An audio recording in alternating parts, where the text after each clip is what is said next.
over with the Cheshire. Looks like they'll take it from the Rafiki to the Daisy, Oh, here we go. and they will take out the Daisy with the Rafiki.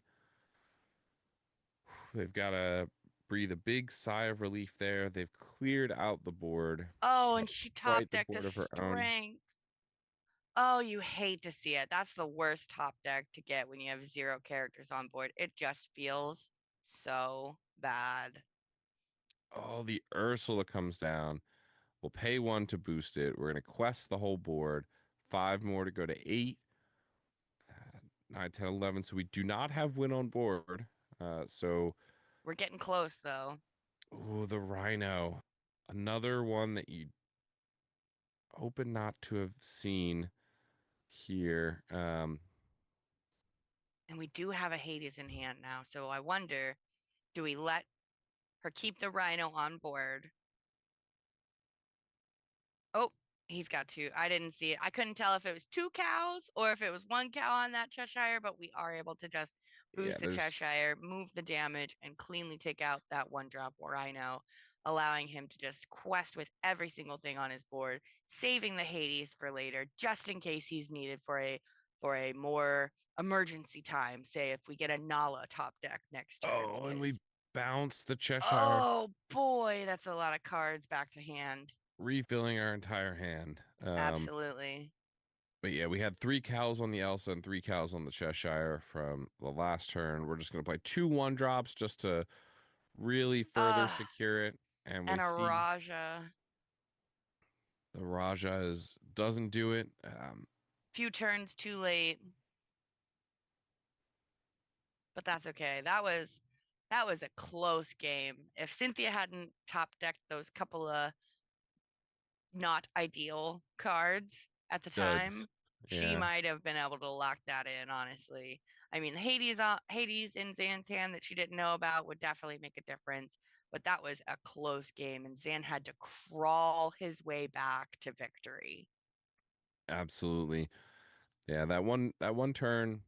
I wonder if that two lore might have been worth taking out that Rafiki because that Rafiki put in a lot of really good work there alongside that Cheshire Cat and um, in those last couple turns there when we have lots of cow damage, lots of cows marking damage on a lot of our cards with that Cheshire in play. Um, it really shuts down most of the threats that Cynthia can play. Something like a Nala that threatens three lore and says, "Well, you have to have an answer." Well, you just simply move over a couple cows from one of your cards and next thing you know that Nala is no more. Absolutely. So Cynthia does get to go first again, which obviously is the best case scenario for her, given how fast this deck goes and how many characters she wants to have on board before Zan is able to ramp and get to those bigger cards like Hades and Demona, which really allow him to clear her board out a little easier. So hopefully she gets some better top decks and things go her way, and maybe we'll even see a game three here. Yeah, absolutely. And I think uh Zan kept his hand. no, I think they're just waiting to go Oh, okay. second here. Zan is a member of Team Muses, so uh very smart player, very skilled, likely just, playing very very cleanly here. They set their hand down, they wait for their opponent to do their thing and they say, "Okay, I'll do my thing. I'll do my thing next here." Very Um true. I just love the little cows. yeah, That's they're so unique. That's such a unique thing, and I love it when I see players do things their own way and put a little fun spin on things. It's not your normal high roll, low roll. Let's play with some cows. absolutely their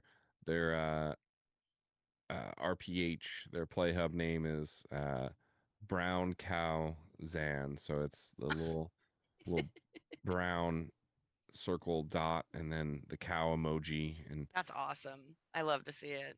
I know a lot of people have a lot of opinions about the Ravensburger Play Hub, but the ability to put emojis in your name is certainly a very positive feature, in my One day we'll opinion. get that icon. I'm just saying.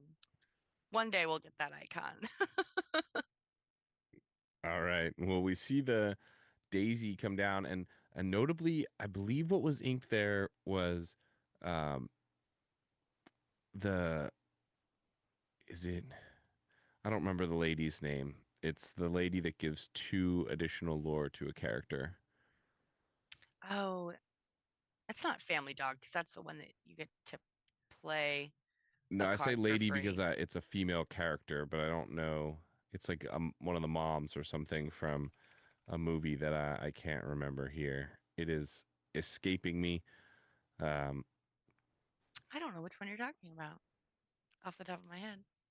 Was it in? It was in Cynthia's deck. yes, in Cynthia's Okay. deck, an amber. It's the amber card Let here. Let me take a look at this deck list. Oh, It, Darling Dear. Darling dear, there we go. That is Yes, from Lady and the Tramp. right. It is Lady's mom or Owner. Yes, yes, yes, owner. yes. Oh boy. Oh boy. This board is looking mighty nasty. Double Daisy, Nala, and a lady family dog. That is a lot of lore on board. And she's already at 6 lore. That Cheshire is in your hands, and don't forget about that cat. Um, There we go. there we go. Yep.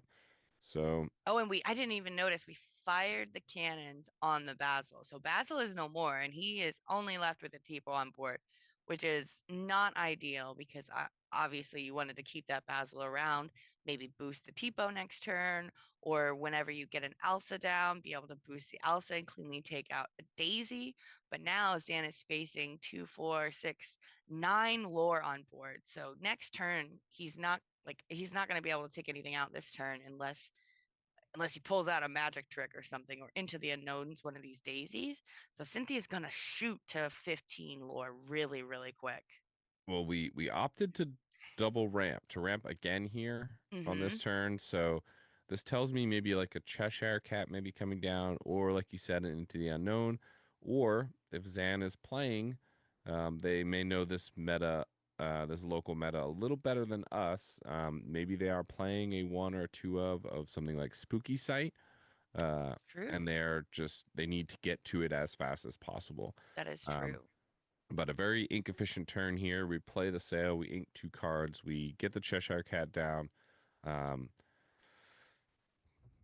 I think we're deciding what do we do with the Tipo.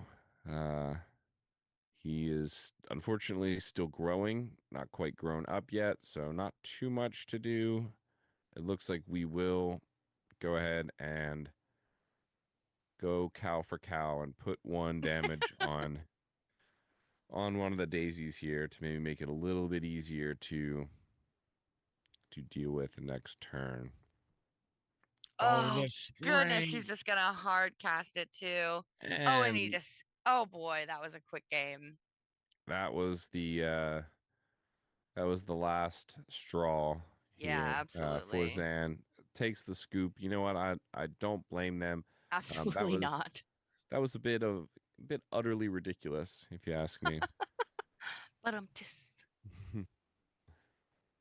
that was very good on Cynthia's side. I mean, she saw everything she needed. There was no more top decking strength when you have no characters. It's let's top deck strength and leave you with a Tipo.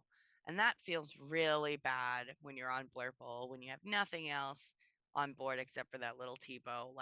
And you're you're staring at 9 lore on her board. I mean, what can you do, mate? I mean, there's just not enough cards in your hand that can help you. Absolutely.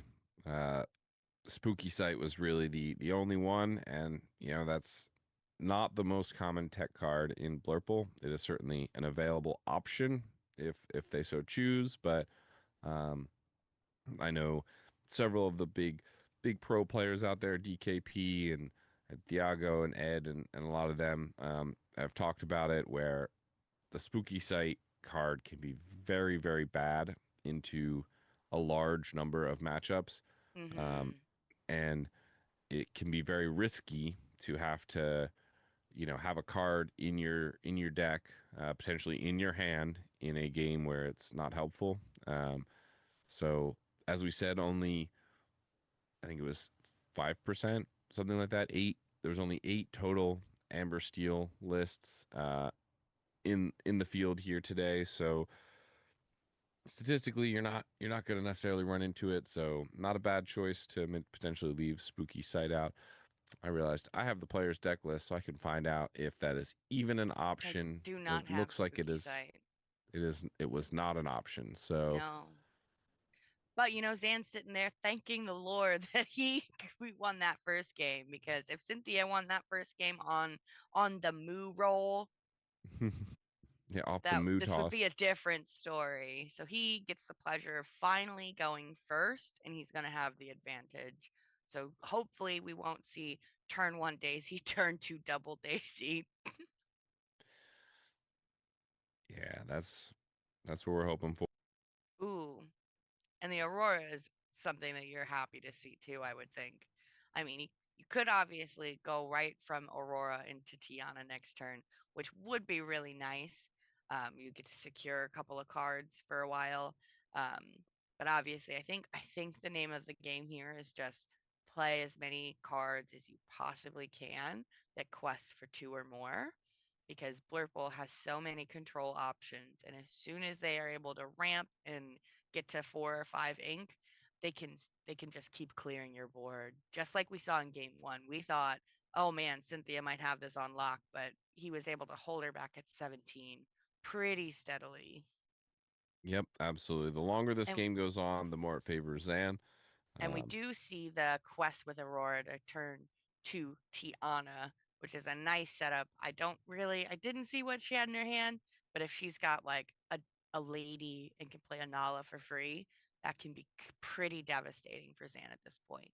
yeah, Lady Nala into Sing Strength from Tiana. Yeah, That line is just absolutely brutal. We're gonna quest, so we're gonna get another free. another Oh, Tiana oh, and a and a daisy. Daisy. Oh my goodness. Oh my goodness, this is going to get rough.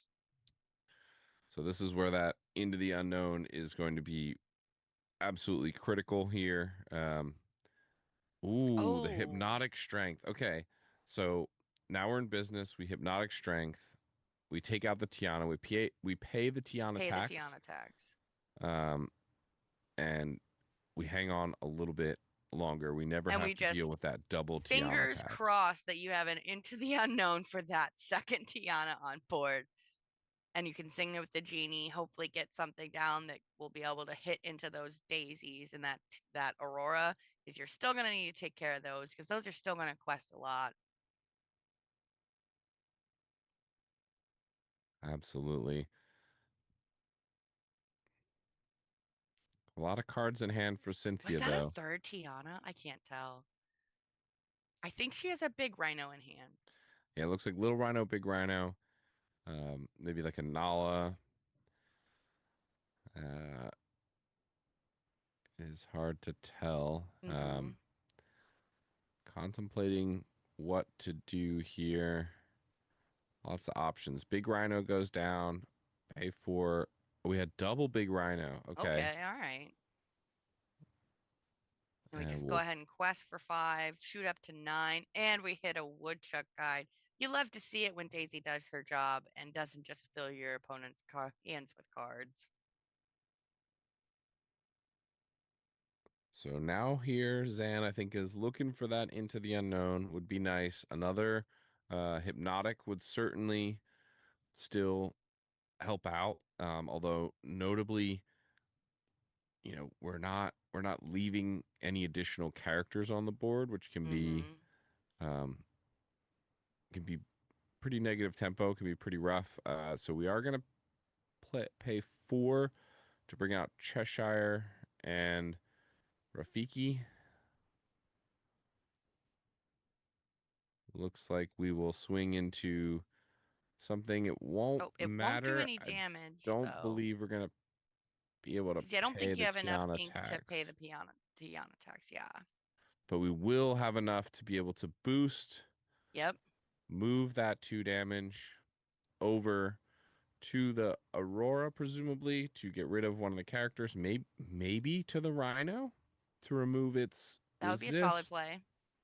Um, not exactly sure the right move here. We'll see what Zan decides on.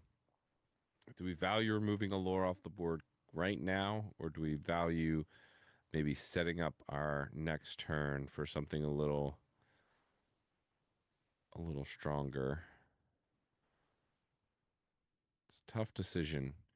All right, so we send the cows over to the Aurora and we remove the lore from the board immediately. So it looks like we'll still get 6 here, go up to 15, which is certainly an ominous amount of lore. Oh, and another darling deer. Oh, Pete, no actions. Oh, the Pete Oh, and the it's Nala. devastating. So we get the basil. That hamster is going to be so difficult to remove with the resist too. Yeah, that is 2, 3. Hmm. I mean, could Hades the Tiana? We might have to, but I don't know if I don't know how much that's gonna matter though. we have to clear the entire board. Yeah, we pretty much do. And if we Hades, we won't have enough to move any damage with Mm-hmm. Cheshire. If we,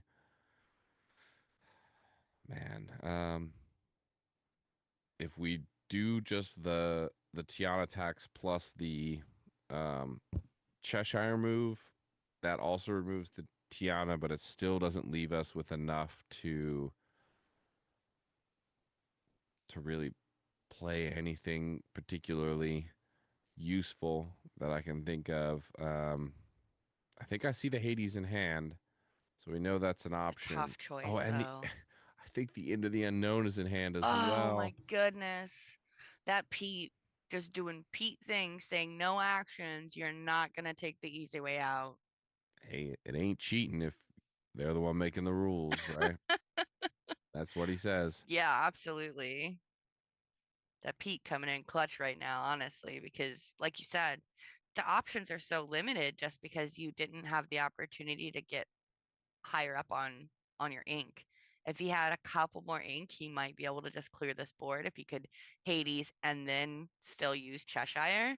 But I'm not sure if it really matters. I mean, you could Hades the Tiana, you could run Cheshire and the genie into Daisy, move the damage. No, you can't even move the damage because there's not enough ink. So I don't Yep. know how we're going to take out that rhino specifically. Yep. That is a tough one. This And is we indeed. without the Tiana gone, we can only do 0 damage, unfortunately, Yeah. to this board. So it basically has to be that Tiana. Mm-hmm. Man, if only removing Pete removed his ability and allowed you to then use actions. Right? That would be nice, but that's not the world we live in, unfortunately.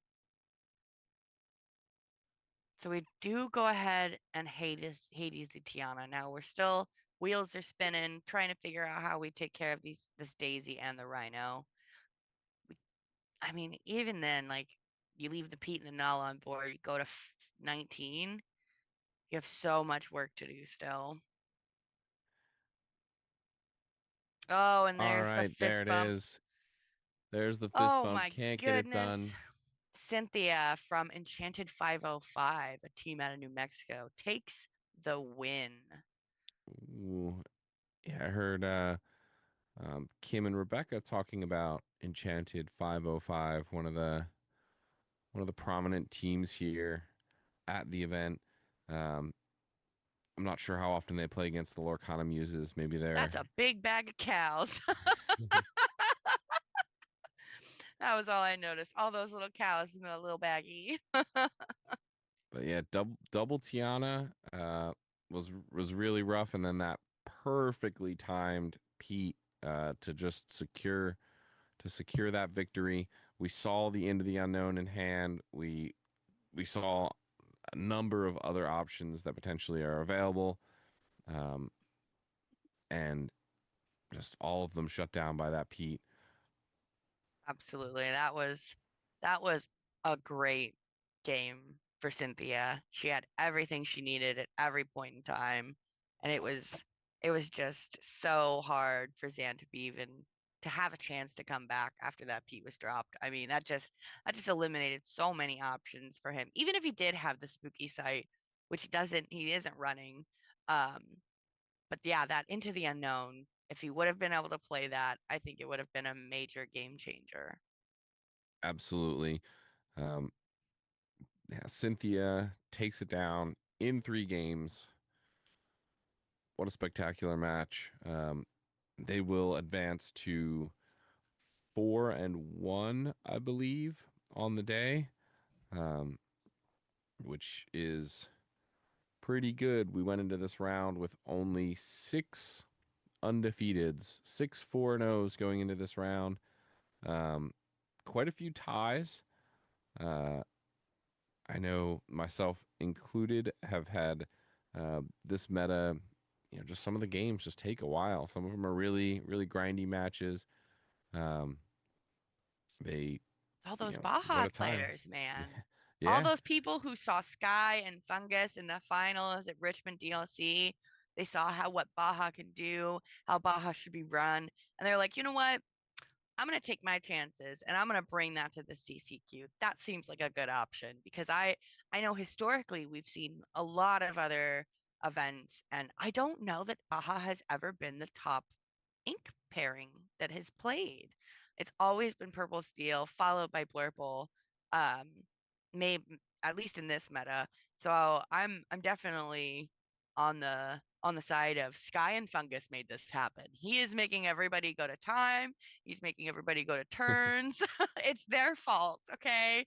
Because I feel like none of these other, I mean, not none of these other players, but I don't know if the vast majority of you guys saw on Twitter and Fungus reporting how many games he put into practicing Baja.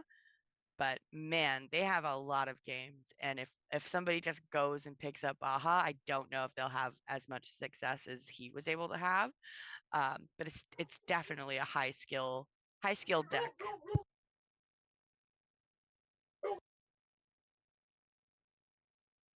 Sorry, our dog is going a little crazy, and we forgot to close the door, so our apologies about that. But he just wanted to say hi. That's RLV Buster.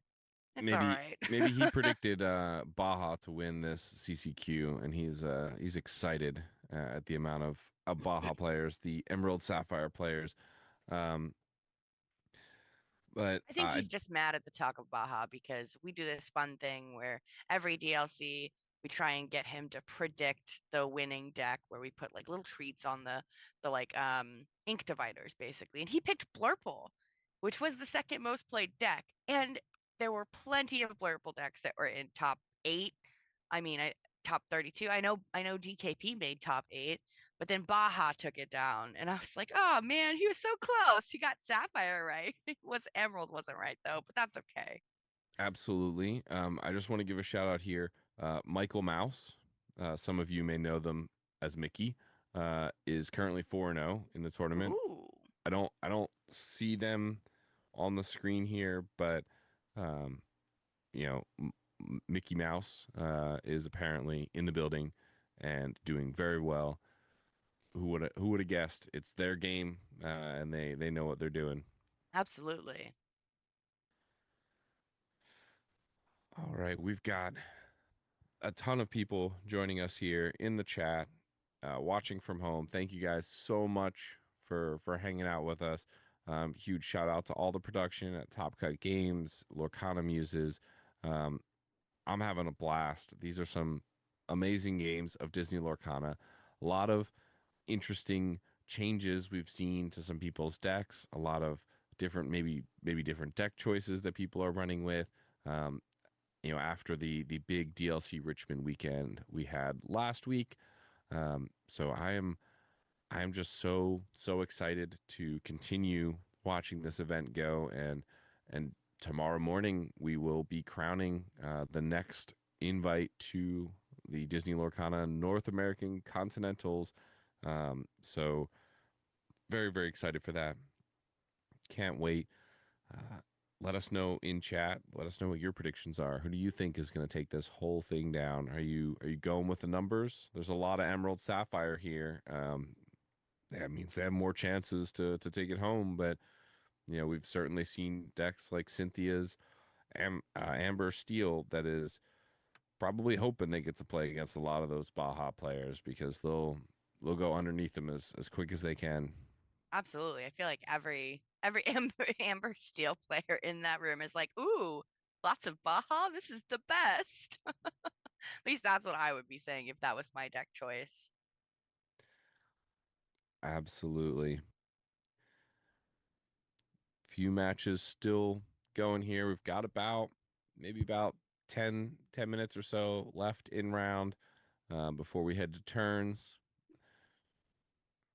And then after this, I believe you will get to hang out with everyone still, Kirsten, and you'll be joined by the one, the only Rebecca Quests. So Yes, I'm very excited. that will be a ton of fun. Um, I will be back again one more time today. I get to cast again with Enchanted Kim, the most fabulous Illumineer in all of Lorcana. So that will be a ton of fun. Um, all right. So, like we said, maybe 10 minutes or so left. Do you wanna take a quick break here and Sure. maybe let everyone go hit up those food trucks and get some snacks in between the round? We've got uh, three more rounds left in Swiss, plus the top 16 match to show you tonight. And then like we said, we'll be back again tomorrow. So, short break. Don't touch the dial. We will We'll be be right back. right back.